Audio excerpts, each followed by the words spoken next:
गर्भ से बाहर निकल कर मर गया तो वो आहूतों की गिनती में आ गया जो कुंवारी अवस्था में मर गया। वो कुंवारा चले गया, आहूत हो गया, कुंवारी अवस्था में चले गए। तो पितर, आहूत, ये सब भगवान देवाधिदेव महादेव के पास आ गए और भगवान शिव जी के पास आकर खड़े हो गए। शास्त्र कहता है कि 1000 वर्ष निकल गया, पितर और आहूत भगवान शंकर की सम्मुख में खड़े होकर केवल दर्शन करते रहे।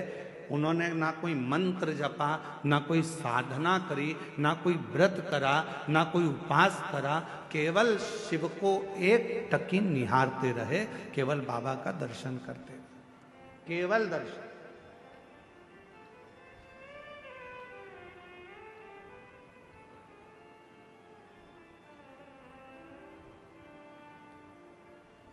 कितना फल है दर्शन का, जरा देखिएगा।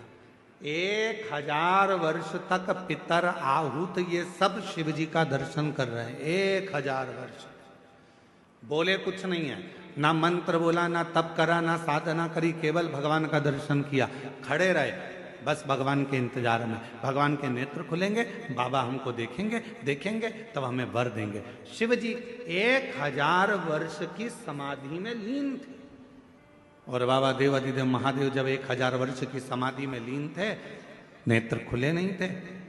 आज बाबा ने 1000 वर्ष की समाधि से अपने नेत्र को खोला और 1000 वर्ष के समाधि पर जैसे ही बाबा के नेत्र खुले तो सबसे पहले पितर और आहूत पर भगवान की दृष्टि गई। भोलेनाथ जी का निगाह गया, बाबा ने देखा,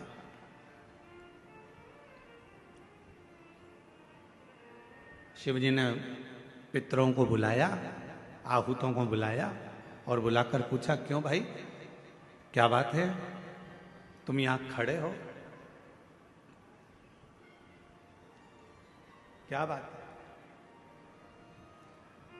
बस देवाधिदेव महादेव बाबा पूछने ही वाले थे, इतनी देर में नंदी दौड़कर आ गया और नंदी दौड़कर आया और आते से ही भगवान भोलेनाथ जी से बोला, प्रभु आपने तो इनको अब देखा है, जितने समय से आप तप कर रहे हो उतने समय से ये बाहर खड़े होकर आपका दर्शन कर रहे हैं, इंतजार कर रहे हैं। नेत्र खुलेंगे, बाबा हमें वर देंगे, नेत्र खुलेंगे, बाबा हमें वर देंगे।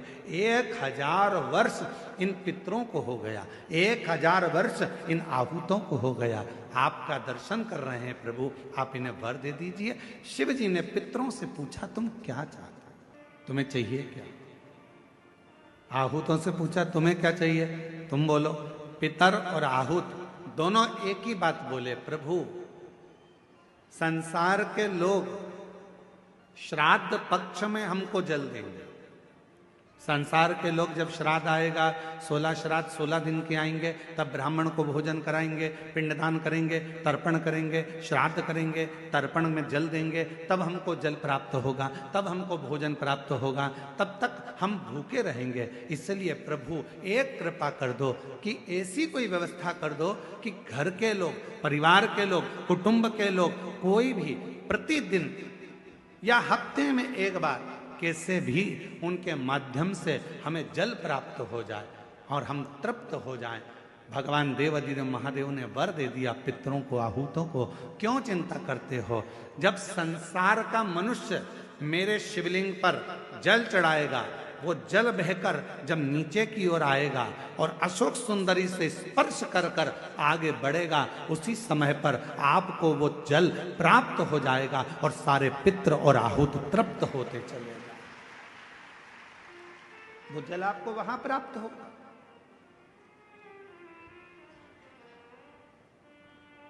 अब कई लोग कहते हैं गुरुजी हमारे यहां पितृदोष हो गए,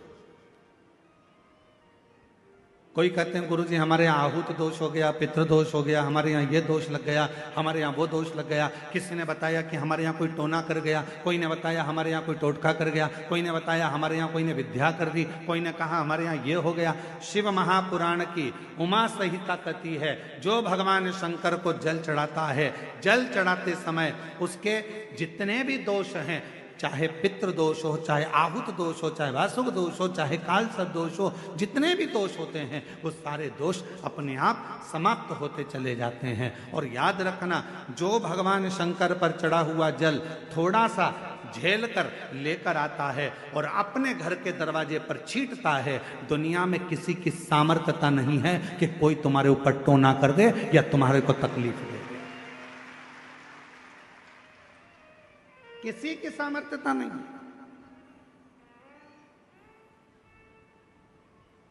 हम तो बाबा के भरोसे चलते हैं, हम तो बाबा के भरोसे चलते हैं।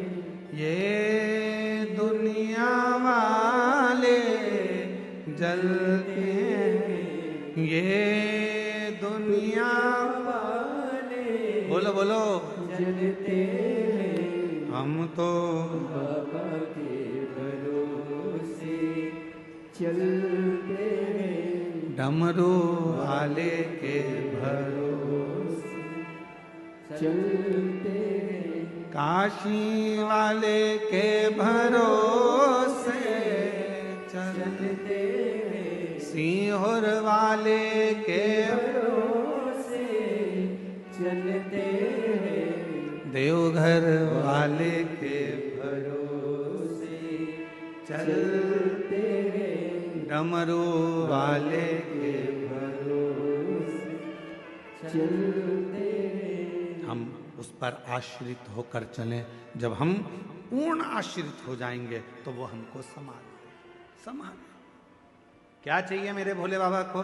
ना तो मेरे भोले बाबा को तुमसे धन चाहिए, ना मेरे भोले बाबा को तुमसे दौलत चाहिए, ना मेरे शंकर भगवान को तुमसे संपदा चाहिए, ना मेरे शंकर भगवान को तुमसे कोई प्रॉपर्टी चाहिए, ना मेरे शंकर भगवान को तुमसे कोई संपदा चाहिए। कोई तुमसे कहे कि शंकर भगवान को 1 किलो भोग रोज लगाना पड़ेगा तो समझ लेना कि बेवकूफ बना रहा। कोई तुमसे कहे कि शंकर जी को 5 किलो दूध रोज चढ़ाना पड़ेगा, समझ लेना कि बेवकूफ बना रहा है। कोई तुमसे कहे कि 25 किलो घी का दिया शंकर जी को लगाना पड़ेगा, समझ लेना बेवकूफ बना रहा है। अगर कोई तुमसे कहे कि शंकर भगवान को इतना सारा प्रसाद चढ़ाना पड़ेगा तो समझ लेना कि पागल बना रहा है। मेरा भोले बाबा तुम्हारे प्रसाद का भूखा नहीं है, मेरा भोले बाबा तुम्हारे दूध का भूखा नहीं है, मेरा भोले बाबा तो केवल तुम्हारे निर्मल मन का भूखा है, सच्ची भक्ति का भूखा है और हृदय का भूखा।